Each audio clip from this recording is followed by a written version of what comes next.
All right, let's do some Mathity-Math. They want us to find the 25th term of this geometric series. So this series continues on and on and on and on. They say, well, what happens when you get to the 25th step?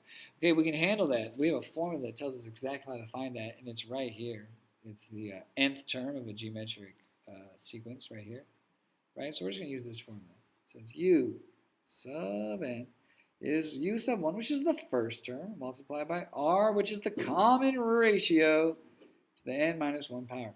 Now, straight out the gate, we know we're trying to find the 25th term. So in reality, we're trying to find u sub 25.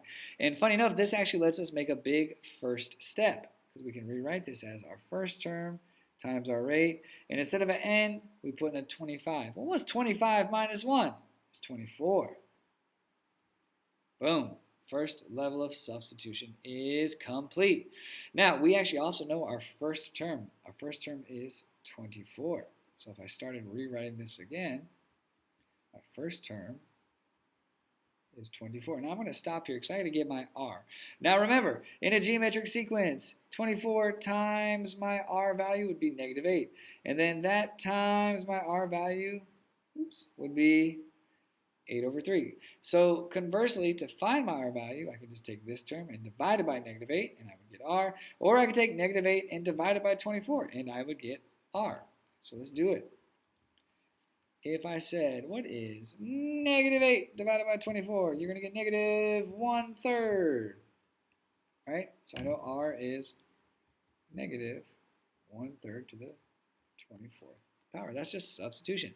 And to be clear, if I would have taken 8/3 and divided by negative 8, I also would have gotten negative 1/3. If you don't believe me, I encourage you to go do it. And you'll say, wow, math's amazing. Okay, here we go.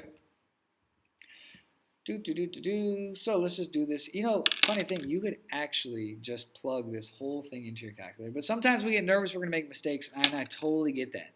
So let's just do this step by step. Watch this. I'm going to say negative 1 divided by 3. That's my negative 1/3. Cool? I'm going to raise that to the 24th power. I'm going to hit enter. It's going to be a big, weird number. No big deal. Don't freak out. And then I'm going to multiply that by 24. And there we go. Now it says round this to 3 significant figures. Okay, so if we looked at this, okay, so it's 1, 2, so it's going to be right here, but this 7 moves that up. Okay, so that's become a 0, and that's going to become a 5. So it's going to be 8.50, and that's okay. That's 3 sig figs. Okay, so we could say 8.50, and then we're going to multiply this by 10 to the negative 11th power. There you go. Using some scientific notation and our sig figs 1, 2, 3. You're done. You did a good job and you got a good answer. And keep up the good work. Okay, listen, there's more videos coming. If you want to get notified when those videos come, just subscribe. If you don't want to subscribe, I totally get it. And so just keep an eye on the playlist because more videos will keep on uploading. Alrighty?